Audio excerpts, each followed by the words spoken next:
আজকে বিশ্বের বিস্ময়কর গ্রন্থ মহাগ্রন্থ কোরআনুল হাকিমের 30 নম্বর পারায় অবস্থিত সূরার নাম সূরা ফাজর।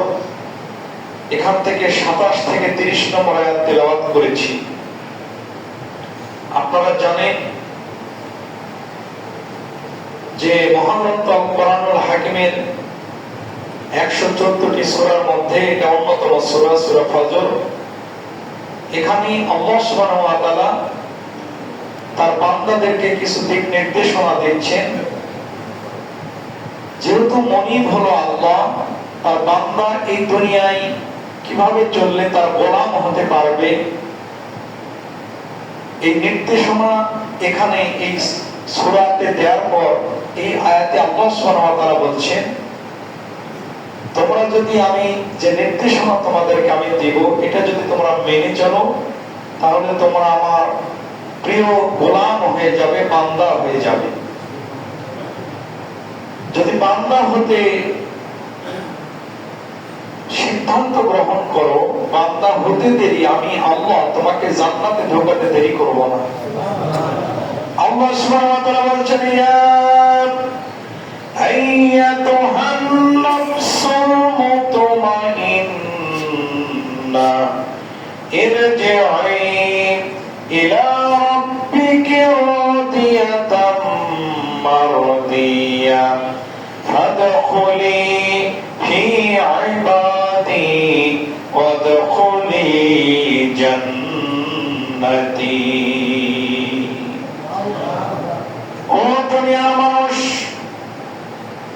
তোমরা ফিরে আসো রবের দিকে।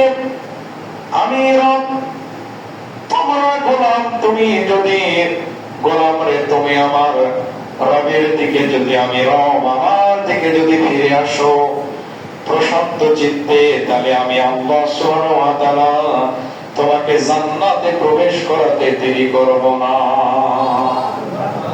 আল্লাহ সুবহানাহু ওয়া তাআলা বলেন, তোমরা কেমন গোলাম, লাইন শাকারতুম লাযিদান্নাকুম, তোমরা যদি আমার কৃতজ্ঞতা স্বীকার করো, আমার শুকর আদায় করো, তাহলে আমি তোমাদের দুনিয়ায় মর্যাদা বাড়ায় দিব।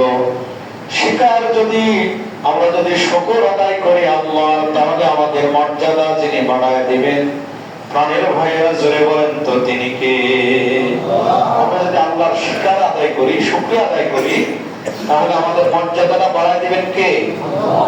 প্রিয় ভাইরা আমার, তার মানে বোঝা গেল যে খুশির সাথে সকল বন্দেগী, ইবাদত, বন্দেগী যা করি না কেন সেটা আত্মতৃপ্তির সাথে, সন্তুষ্টির সাথে করতে হবে।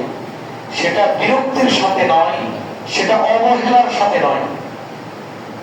দেখুন, আল্লাহ সুবহানাহু ওয়া তাআলার বান্দা হতে গেলে কিছু কোয়ালিটি দরকার। এই কোয়ালিটিটা অর্জন করলে আল্লাহ জান্নাত দিবেন। সেটা কিরকম?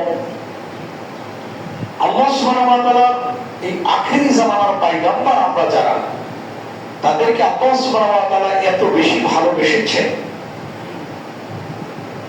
এখানে আপনারা জানেন আদম আলাইহিস সালাম ভুল করেছে একটা।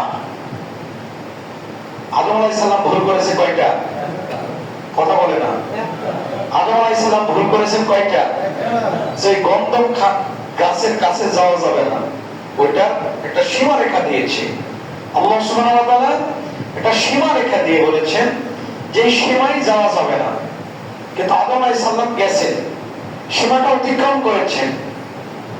শুধু ভুল কয়টা? একটা। একটা ভুলের কারণে আদম আলাইহিস সালাম আর জান্নাতে থাকতে পারে নাই, দুনিয়াতে পাঠিয়ে দিয়েছেন।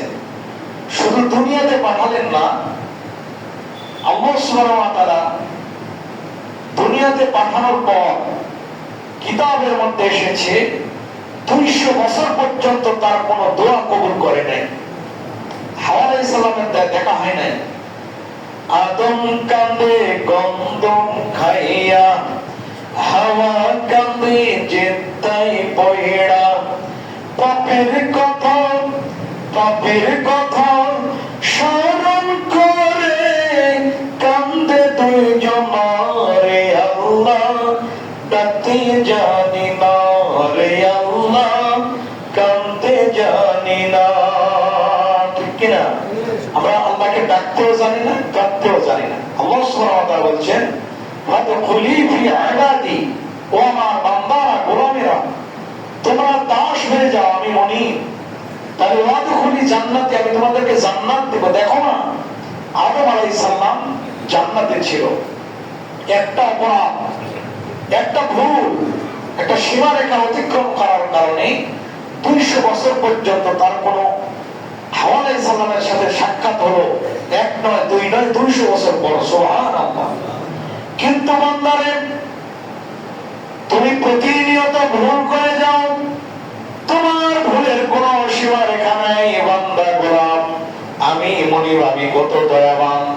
ওই যে দেখো, আদম আলাইহিস সালাম ভুল করেছে একটা, কিন্তু তুমি ভুল করো অসংখ্য, বারে বারে, তোমার কোনো ভুলের শেষ নাই। আমি আল্লাহ সুবহানাহু ওয়া তাআলা তোমাকে এমন ভাবে আদম আলাইহিস সালামের মতো কষ্ট দেই নাই, আদম আলাইহিস সালামের মতো তোমাকে এত বেশি দীর্ঘ সময় পর্যন্ত সময়ও দেই নাই। তুমি বান্দা, শেষ রজনীতে আমি কেমন মনিব, তুমি কেমন গোলাম। শেষ রজনীতে যদি তুমি, আমি আল্লাহ সুবহানাহু ওয়া তাআলা তোমার বাড়ির ছাদের কাছে আমি শেষ রাতে চলে আসি, সেখানে আমি আল্লাহ সুবহানাহু ওয়া তাআলা বলি, হাল মিন মুস্তাগফির, কে আছো গো গোলাম? দুনিয়াতে তুমি তোমার জিন্দেগীর মধ্যে যতই বড় অপরাধ করেছো, তুমি ঘুষ খেয়েছো, তুমি সুদ খেয়েছো, তুমি চুরি করেছো, তুমি ডাকাতি করেছো, তোমার দ্বারা অন্যায় ফাহিশি কাজ হয়েছে, কে আছো দুনিয়ার মধ্যে? তুমি আমার জন্য তওবা করো। হাল মিন মুস্তাগফির, কে আমাকে প্রার্থনা করো শেষ রজনীতে। আমি আরশে আযমের মালায়েক প্রথম আসমানে নেমে এসে তোমার বাড়িতে ছাদের কাছে এসে আমি তালাশ করি, শেষ রজনীতে কে আছো। শুধু যদি হাত তুলে অথবা সিজদা দিয়ে, রব্বানা যালামনা আনফুসানা ওয়া ইল্লাম তাগফির লানা ওয়া তারহামনা লানাকুনান্না মিনাল খাসিরিন। তুমি রব্বানা, এই রব্বানা যালামনা পর্যন্ত যেতে হবে না। আর রব্বানা পর্যন্ত যখন যাবা, রব্বানা পর্যন্ত যেতে দেরি, আমি তোমাকে মাফ করে দিয়া গোলাম, তোমার উপর আমি খুশি হতে দেরি হই না। আদম আলাইহিস সালাম ভুল করলেন, তার ক্ষমা হলো 200 বছর পর। আমি এটাই আপনাদেরকে বোঝাইতে চাই। কিন্তু আমরা বারে বারে ভুল করি, প্রত্যেক দিন ভুল করি।